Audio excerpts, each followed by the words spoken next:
Political victimisation, Islamabad की capital territory में जो abuse of power and authority, मुख्तलिफ पर्चे, नैब, जो प्रोसेस स्टार्ट हुआ था उसको रुकवाने के लिए हम आए थे और हमने लार्जर बेंच की सदा भी की थी तब चीफ जस्टिस साहब के पास। मगर अब तो 2025 हो चुका है, ये केस कभी लगा ही नहीं। हमने बहुत दफ़ा इसमें दरखास्तें दी। आज फाइनली जब 2 साल और 4 माह के बाद ये केस लग गया तो हमने आज जजेस को सिर्फ यही बताया है कि हम तो आए थे इसको रुकवाने, मगर हमें पता नहीं, उस वक़्त का हमें स्कोर पता लगा 127 केसेस का जो हमने फ़ाइट किया।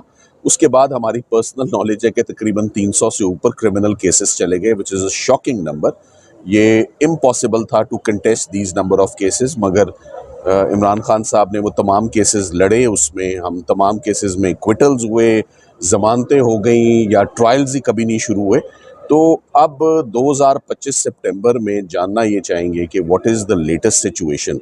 यानी एक जो टीम खेलने आती है उसको ये तो पता हो कि पिछली टीम स्कोर कितना बना के गई है, जिसको फॉलो करना है, कितने खिलाड़ी आउट हो गए हैं, कितने रन आउट हो गए हैं, कितने केसेस चल रहे हैं। सो आज बड़ी तफसीली हेयरिंग हुई है इस्लामाबाद हाई कोर्ट में। जज साहब ने हमें बड़ी पेशेंट हेयरिंग दी है।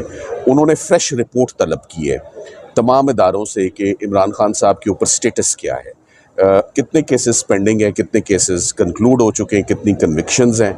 और उसमें सिर्फ नैब की जानिब से आज ऑफिसर्स आए हुए थे, FIA की तरफ से कोई नहीं था और इस्लामाबाद पुलिस की तरफ से कोई नहीं था।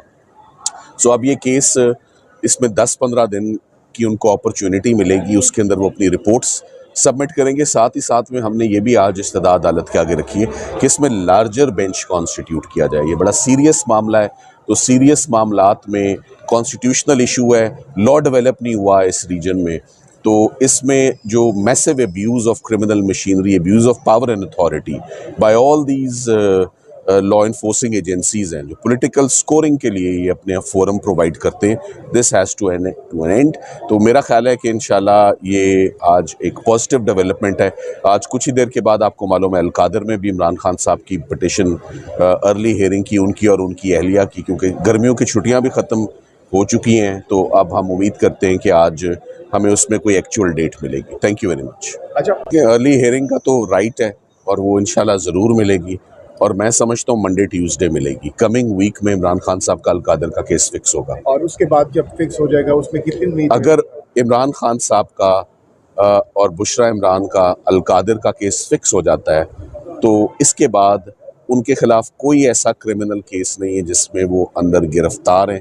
सब में या प्री अरेस्ट चल रही हैं या बरी हो चुके हैं। सो अगर अलकादर केस में मुस्बत फैसला आता है, जो कि आना चाहिए खान साहब का और उनकी एहलिया का, तो उसी दिन मैं उनकी रिहाई एक्सपेक्ट करता हूँ। अगर ये फैसला आइंदा वीक में इसकी समाअत हो जाए और हमारे हक में फ़ैसला इंशाल्लाह आएगा। इसके बाद कोई केस खान साहब के ऊपर ऐसा मौजूद नहीं है जिसमें वो जेल के अंदर हों। यही बात आज हमने बेंच के आगे भी रखी है कि हम एक ही चीज़ करते रहें, केसेस ख़त्म करते रहें। मगर ये इशू अभी भी अलाइव इसलिए है क्योंकि केसेस तो अभी भी बन रहे हैं, चलान्स तो अभी भी आ रहे हैं, ट्रायल्स स्टार्ट करने के तो अभी भी वो ख्वाहिशमंद है। तो आके प्लीज़ वो बता जाएं इस्लामाबाद हाई कोर्ट के स्टेटस क्या है। तोशाखाना 2 केस भी चल रहे हैं। तोशाखाना 2 केस भी बड़ी तेज़ी पकड़ ली है इनफैक्ट उसने। ये भी आज आपको मैं बताता चलूँ कि तोशाखाना केस में चूँकि अलकादर की जो हेयरिंग है वो मैच्योर हो गई है, सो तोशाखाना 2 ने एक्स्ट्रा ऑर्डिनरी पेस और स्पीड पकड़ ली है। थैंक यू, और कुछ नहीं आज के लिए।